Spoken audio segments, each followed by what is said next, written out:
I've been wearing this watch around. That's the Ultra watch from Apple. This is Apple Watch Ultra, reimagined with extraordinary new capabilities that expand the ways you can use Apple Watch.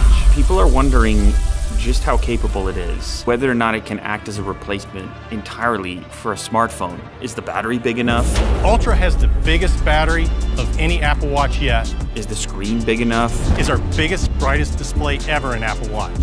I'm curious myself. Every detail has been engineered to create the most rugged and capable Apple Watch ever. So I was wondering, what about a day in the life, putting the smartphone away, turning the smartphone off, power off, and using the cellular only on the Apple Watch Ultra. I wanted to see if it could survive just a regular day in my life. Notifications, emails, messages, phone calls, listening to music, all the things this watch can do. Obviously, this is not the way Apple is pitching this device, but with cellular capabilities, that option does become available. What if we try to replace a smartphone? Come along for the ride, check in with me throughout the day. Let's see how this battery's making out, and let's see where the pain points are. This is switching from a smartphone to an Apple Watch Ultra exclusively.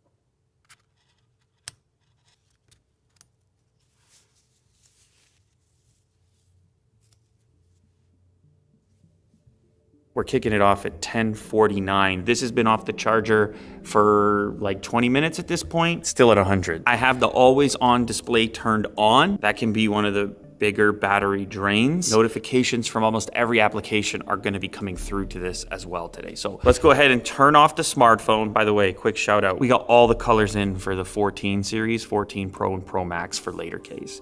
So now I got the coffee color on with the texture. I'll put a link in the description. I just had to put that. I realize you haven't seen that one before. Power off. Night, night. No more phone for the day. Slightly terrifying. All right, so a key part of this video is connecting AirPods to the watch. We have the new AirPods. I was like, oh, perfect moment. And this is what's in the package. They're in the studio somewhere, but we had to find them now. And Will Do might be involved. That, by the way, that's not an accusation of any kind. He just might know where they are. So let's find him first. Hello? FedEx International Express will inform you for the last time that you have a parcel that has been delivered twice and no one has signed for it. Even switching to the watch doesn't save you from that. All right, it's 1:30 now. We're about to go get some coffee. Our battery life is 93% still. This is the easy part of the day. In studio, like I said, not hunting for cellular towers, on Wi-Fi. Once we get out in the world, which we're about to do right now, it's gonna start to stress this battery out a little bit more. So let's go do that. I have the Starbucks app, but can I still get the points and like the free drinks or whatever the rewards are for using the app? At least in the case of Starbucks, there is an app and you can pay with it. They'll just scan the barcode like they would if you had your phone. So this is another area where the watch is excelling at replacing the phone. That was seamless, but that's just the Starbucks, it's a barcode, right? It's not even a typical tap. Watch life, just another day. There's no phone with me, which is a little bit odd. Go in your car and don't bring a phone with you. We should at least have Bluetooth for our calls and stuff, because if you were daily driving the watch as a replacement for a phone, then you would want to have that function available. Failed. Bluetooth pairing not successful. Obviously, this is our first pain point. Our first roadblock. I'm gonna try it in a different vehicle, so we'll get to the bottom of it. Add new device, start search. No action over here. Okay, that looks like it's in pairing mode. Connected. No problem. Yeah, works perfectly fine with Pixel Buds. It's not seeing cars. Cars aren't seeing it. It looks like the same problem as before. You get the text on screen and it says confirm the text, and then you confirm, but then it just refuses to connect and kind of spins forever. For some reason it's nerfed in the car. It's not designed to be paired with car audio. I would think that the audio system would be available as a Bluetooth audio system similar to the headphones, but that's not the case. In some circumstances it will work with certain car stereos, but in the 3 different ones that I tried, it didn't work. I would like to formally submit my feature request to Apple. I don't know why this doesn't work, but if there's a way to make it work officially without any type of workaround on my behalf, that would be a welcome addition.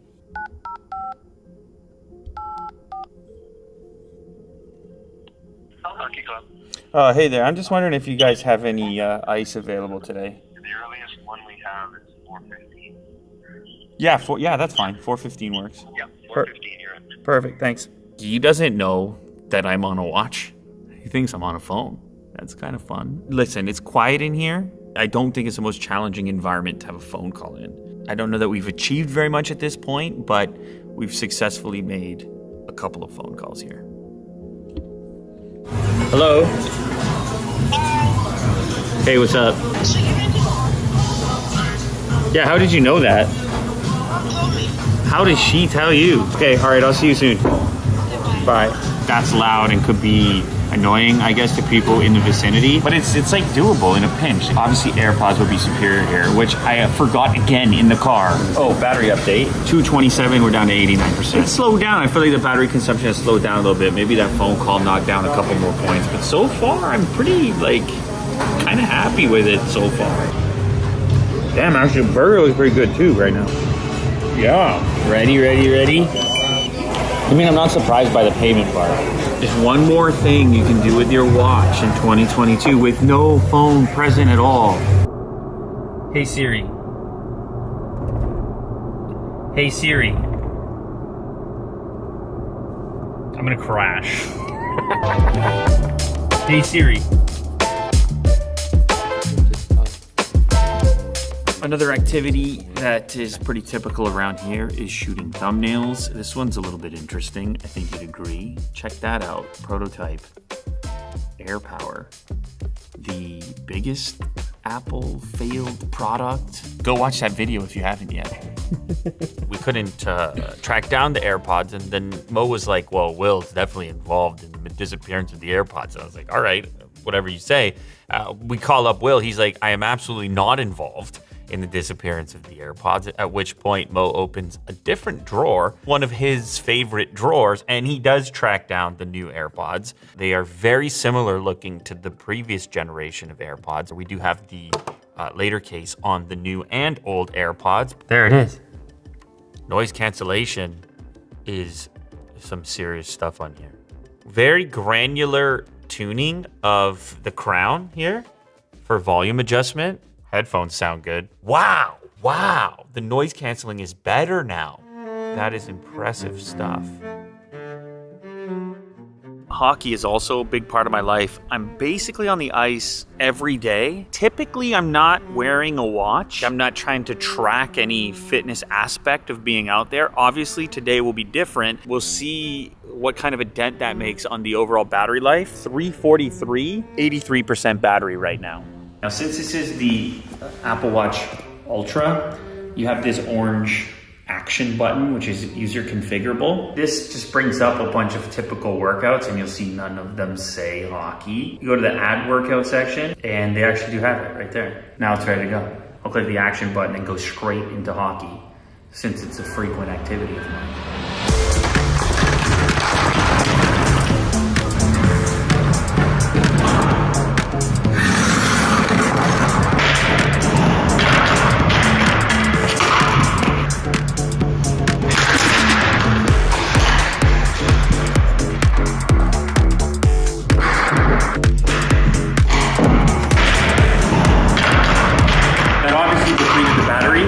A little bit more than what we had been doing. Screen being on, workout activity going on, heart rate tracker fully functional, but still it's 518 right now, and we're at 77%. It's about time to try to find some dinner. This would be a good opportunity to use the navigation. We're gonna get turn by turn on the watch and we'll see what that does to the battery life.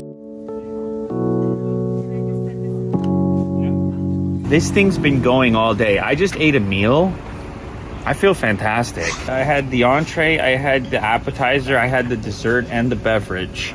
And I had the hot sauce as well. And the watch has just been in the background. I did get a couple texts, 64% battery, 7:44, 64% battery. This whole thing, this came off the charger at 10:30 a.m. We shoot videos on iPhones now. It's just not what I expected the outcome to be. 8:16 now, I'm back at the studio here. Started in the office in the morning, but then sort of we're out and about with the purpose of trying to deplete the battery. However, I've still got 58% battery life. That's another discovery that's been pretty surprising to me, is just how many applications are functional on the watch with the absence of a phone, or at least functional in some version of themselves. Audible is there. Obviously, your podcasts are there. And then even disabling alarms, smart home stuff, lighting. Now it's a whole new appreciation of how capable this ecosystem actually is on the watch.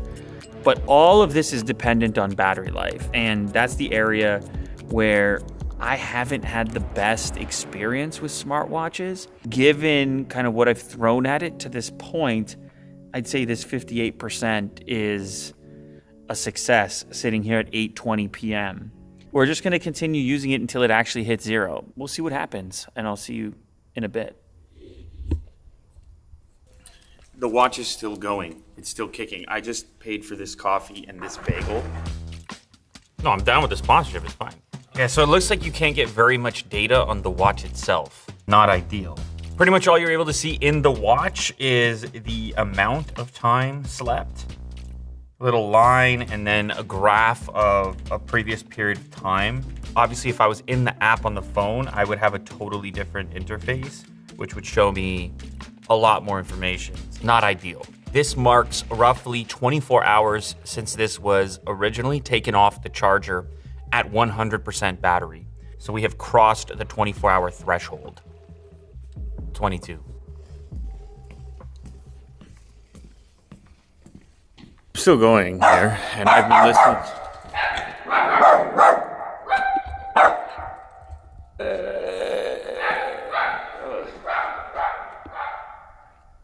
It's 12:22. We're coming dangerously close now to Apple's stated 36 hours of battery life under normal use. This has been abnormal, though, because they expect it to be in proximity of a phone most of the time. My phone has now been off for 26 hours. Like, you feel as though you're missing something. You haven't lost connectivity, but you've lost that urge to just randomly consume stuff. 12:25, 13% battery. This is a high-end device designed for work and for people Meta who want Quest the best Pro. experience that we can build today. Pre-order today. We're really excited to get We this. have finally dipped below 10%. Dun, dun, dun. 9. We're in the single digits. There is a kind of range anxiety going on where I was just out and I was like, I can pick up a coffee. And then I was like, what if I go to 4 and 2 and I'm trying to pay for things and my phone's not there? In reality, you start thinking about charging it again at something like 15 to 20%. So in most cases, you'd be plugging it back in at this point. Workday continues. You're on my watch right now, and so like it's a public phone call, like Mo's listening. I'm trying to run down the battery still. The battery hasn't died on this yet. Okay, sounds good. 7. It's 4 o'clock. Holy. This the watch that never dies. Update. Okay, so I just published the Hummer EV video. If you didn't watch that, go watch that. Go watch that video. This is a serious, I'm giving you a serious look right now.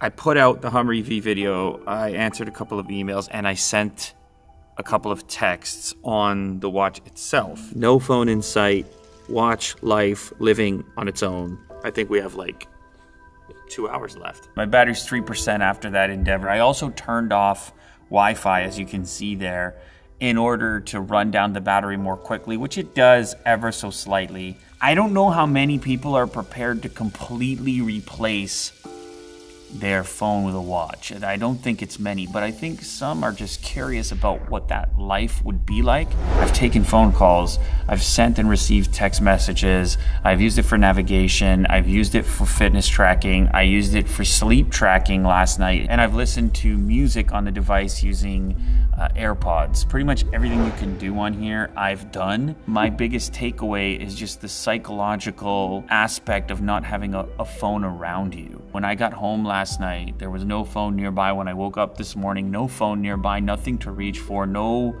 time to kill, no scrolling of anything. I had my communication on my wrist, and I just sort of got to my activities more quickly without having a thing to reach for. The psychological adjustment of not being a phone person, the lack of having that physical object with me or nearby, the warm blanket of the smartphone within reach. You don't realize how important that is to you and how comfortable we've become with our reliance on that object being nearby.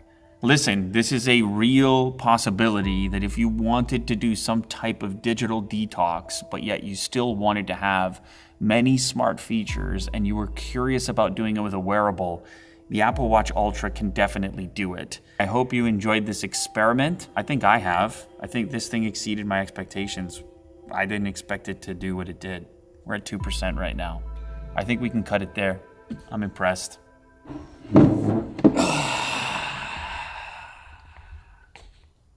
You can stop following me now. Where's my phone? Where's my phone?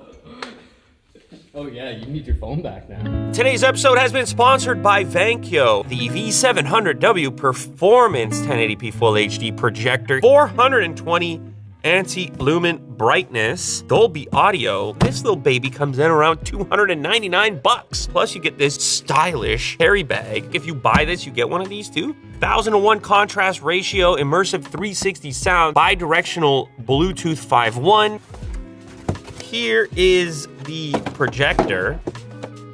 4.92 pounds. That's like the weight of a laptop. You also have controls right on top. Power connection, power switch, 2 times HDMI, audio out, 2 USBs. On the bottom, we have a little screw level. So you can level it out, get the angle you're looking for. It also looks like it has a couple screw holes for mounting in other ways.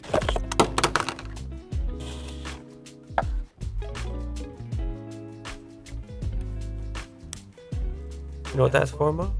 For cleaning the lens or dust removal when needed.